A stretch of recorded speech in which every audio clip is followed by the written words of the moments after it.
Yeah, no, I've been raising the alarm about this for a long time, and usually my warnings have been uh, dismissed and pushed back on. But I feel like events are bearing out my warnings. I mean, it was 15, 20 years ago I started writing um, that we're not going to be able to preserve Social Security if we keep playing the delay game. And my friends who were sort of on the progressive side were saying, you're really exaggerating it. We'll still be able to get together. We just want to delay things a little bit so that we don't reform things under George W. Bush or whatever, and we'll do it later, and we'll do it the way we Democrats like. And I was like, no, you're not going to be able to do that.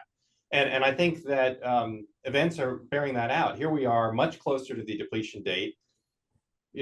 President Obama had an all-Democratic Congress. There was no move to deal with this then.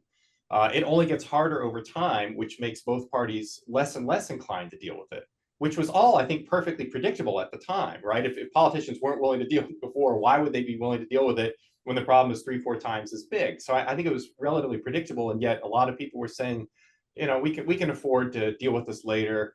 Congress doesn't act until things are imminent and urgent, and I think their model for dealing with it was the 83 reforms, but that model does not apply to the 2030s. And now I think people on the progressive side are downplaying the substantive consequences of abandoning self-financing. I just think that they don't realize that that Social Security's unique political support and strength is not necessarily a permanent phenomenon. If we undo the thing that has been the foundation of it, yes, so perhaps in the short term, Social Security would remain as untouchable and inviolable as it always has because old habits are what they are.